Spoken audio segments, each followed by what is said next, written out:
Dave Joe Howe once again for the Boxing Voice. Pleased to be joined by Matchroom's Frank Smith. How are you, mate? Yeah, very well, thank you, mate. How are you? I'm good. So, massive fight. So, ahead of us on Saturday night.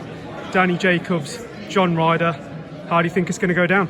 Yeah, look, great fight. It's a fight I'm glad we managed to put together. You know, Danny Jacobs we've worked with for a long time now. You know, he really launched our US business.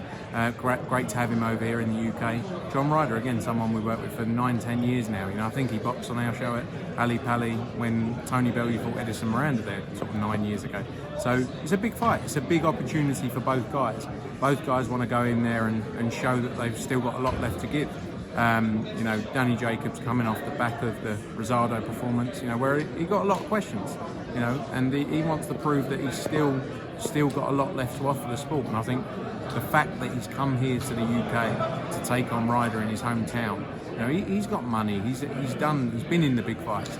You know, this shows that he's still got a hunger to be involved. And John Ryder, on the other hand, you know, goes on from here. He could fight for a world title if he wins on Saturday night. So big opportunity for both guys, and you know, a big fight to kick off the year in the UK with. I mean, John Ryder gave a fantastic account of himself when he fought Callum Smith. Is that the kind of John Ryder you're expecting when it comes to Danny Jacobs? Because nothing can be left to chance, can it, with this fight? No, but this is the point. John Ryder's got his opportunity now. You know, he's waited a long time. Fair play to him, and he's got his opportunity to go and prove that he deserves to be at that top level. So I believe he's going to go in there and give it his all. He has to at this point. So you know, let's see. It's a big opportunity for him. And yeah, as you say, he gave it his all against Callum Smith. The result didn't go his way. But you know, it's a big chance there on Saturday night for him. And the return of Felix Cash as well.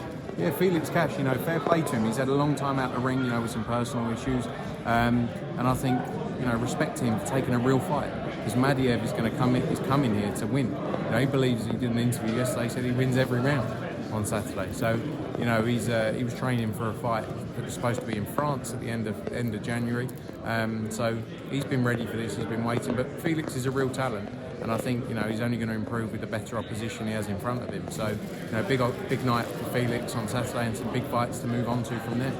Frank, so how's things getting on with Dillian Whyte and Fury now? Are we any step closer to a venue, or is anything else? What's the latest in the saga? I think they're, you know, still going through the contracting process with the teams, which is normal after a purse bid.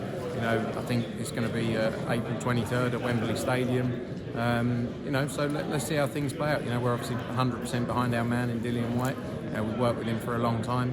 So yeah, that's all being dealt with now, and we'll see how things, you know, go over the next couple of weeks. It's been a while, hasn't it? WBC interim champion, and then it's like been put in a jail, hasn't it, for how many months? But he finally gets his shot.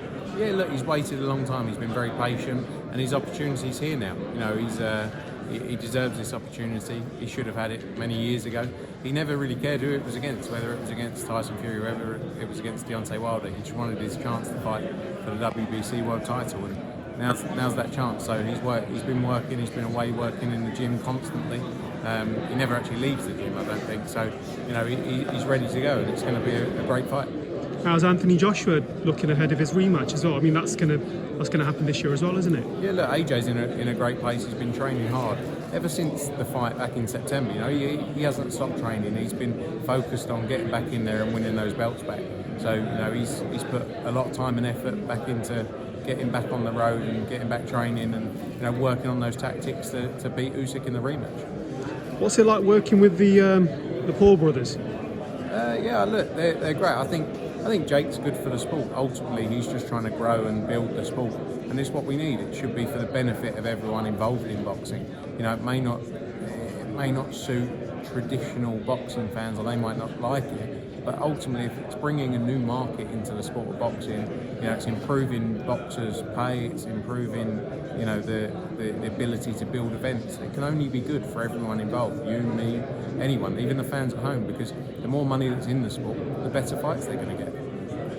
And I know it's not on Dazn, it's not on Matchroom, but surely you'll be watching next week when Brook takes on Khan, or Khan takes on Brook. I'm going away for the weekend, but I'm sure I will watch it. If I can find it broadcast somewhere, I'm sure I will watch it. You know, it's been a long time coming, that fight. You know, maybe it's just a bit too past where it should have happened. But you know, it's still an intriguing fight. And let's see how it goes. You know, both of them looking in great shape. Obviously, I think Amir's been training with Bomac, hasn't he? He's back over here now.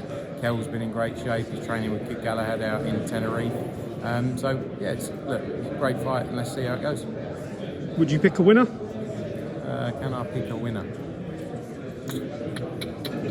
I think that Kell Brook wins. Good What stuff. do you think? Well, I'm gonna sit on that fence firmly. Sit on the fence. Just for a very final one on Johnny Fisher. So clearly, last time he was out as well, he's a massive ticket seller. How much has he sold for this event? Sold 2,500 tickets for Saturday night. You know, he could have done.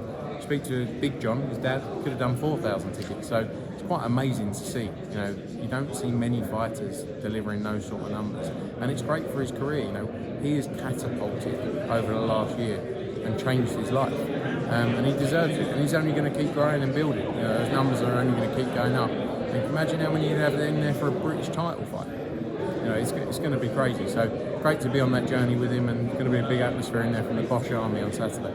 Good stuff. Frank, all the best, mate, from the Boxing Voice, and we'll catch up with you soon. Good luck Saturday. Mate. Enjoy the video. Feel free to hit the like, subscribe, and share. As always, if you want to support us to the next level, head over to the patreon.com/ThaBoxingVoice. We have tons of exclusive from Border Wars, Entitled, betting shows, the list goes on and on and on. But in addition to that, if you guys have questions for fighters, trainers, and promoters, this is where you can submit them. We will run out, get these questions answered, and put it back on the show just for you guys. Appreciate it.